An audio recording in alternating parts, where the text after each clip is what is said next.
Bueno, vamos entonces con el encuentro con el movimiento obrero. Vamos a hablar inicialmente de la reforma agraria. Vamos a invitar a Fabio Arias para que nos cuente si la reforma tributaria que se presenta ahorita es igual a la reforma tributaria que presentó Carrasquilla y Duque. Fabio, ¿estás ahí?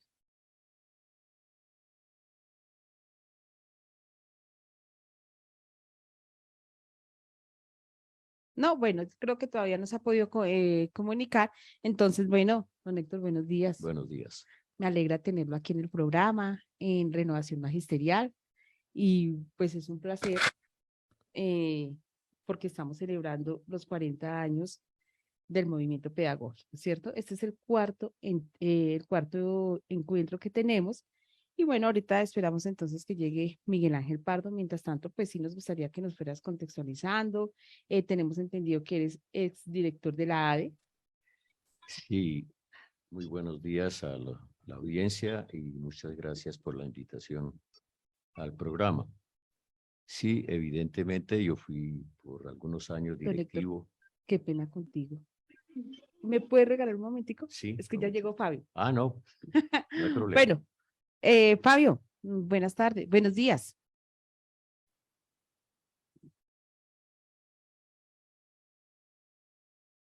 Fabio,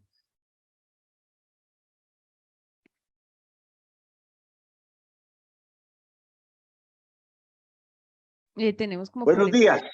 Buenos días, Fabio. Yo, no, ya logré aquí conectarme bien. Bueno. Buenos días a Encuentros Pedagógicos y a todas las personas que en este momento están conectadas, especialmente a los maestros y las maestras. Claro que sí, Fabio, buenos días. Bueno, aquí tenemos un tema muy, muy importante que vale la pena aclarar y es si la reforma tributaria que se está presentando hoy día es similar a la reforma tributaria que presentó Carrasquilla y Duque.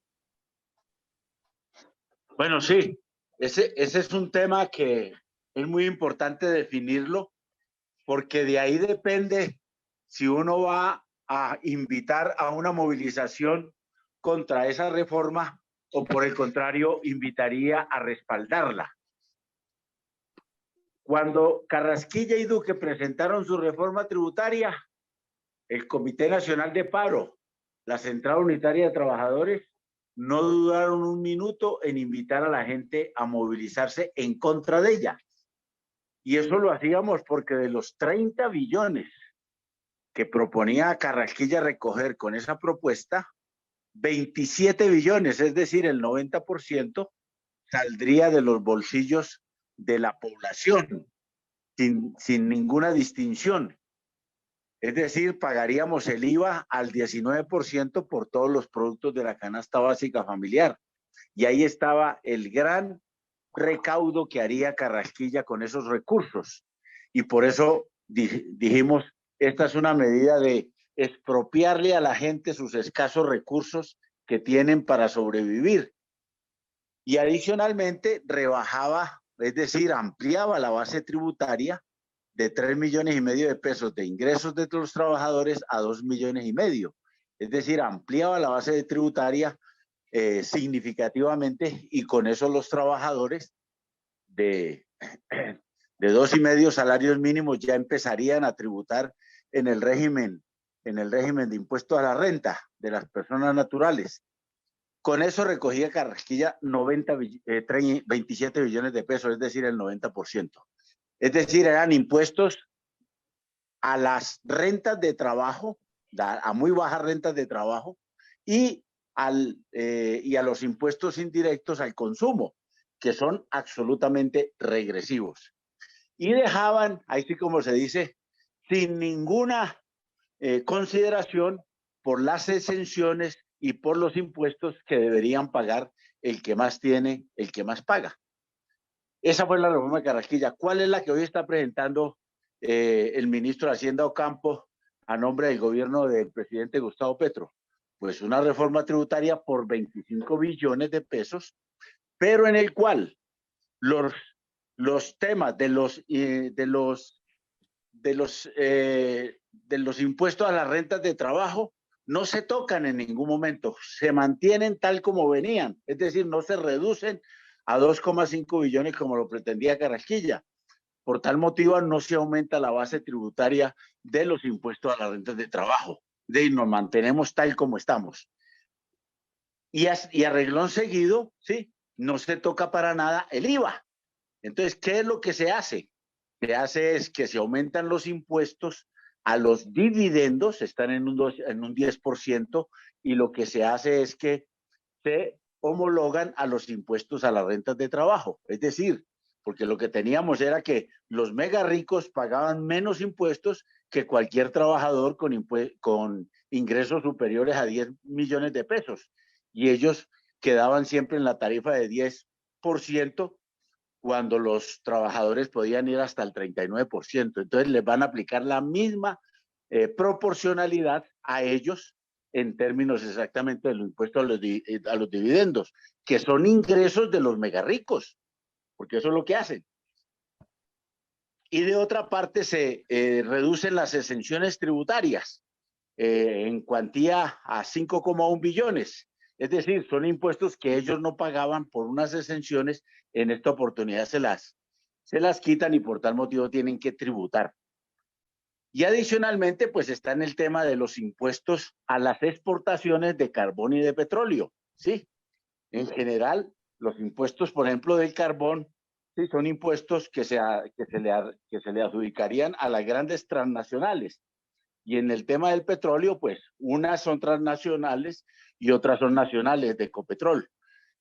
Ese impuesto trata exactamente de recoger unos recursos que necesita el gobierno para desarrollarlos. Como se dará cuenta, vuelve y se toca son los niveles de la industria extractivista que hemos dicho, y lo ha dicho el presidente Gustavo Petro, debe ir exactamente reduciéndose en una transición hacia una economía verdaderamente productiva, tanto del sector agropecuario como del sector industrial.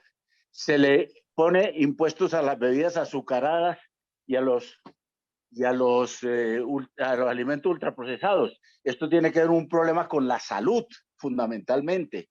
Ya la ministra de Salud, Carolina Corcho, ha dicho la inconveniencia que hay hoy en el país en la cantidad de recursos que se destinan para tratar las enfermedades de la obesidad, la diabetes y la hipertensión. Y esto es producto, pues no solamente de estos alimentos, pero sí incorporan una situación que favorece ese tipo de enfermedades. Y por último, hay unos impuestos que se reducen a las zonas francas, porque evidentemente en vez de tenerlas para las exportaciones, que para eso son las zonas francas, terminan produciendo para el mercado interno y con eso reducen sus impuestos a las rentas. Como se darán cuenta, todos los impuestos, tal vez con la excepción de las bebidas azucaradas y los ultraprocesados, los pagan absolutamente los mega ricos y las personas jurídicas de los grandes empresarios. Por tal motivo, uno concluye que esta es una reforma total y radicalmente a la otra, porque esta sí es progresiva. Es decir, el que más tiene, más paga, y por eso no puede haber ninguna duda de parte de las personas que estamos revisando el desarrollo del gobierno de Gustavo Petro, que evidentemente esta es una reforma progresiva distinta a la regresiva que era la de Carrasquilla. Pero adicionalmente, ¿cuál es el componente central?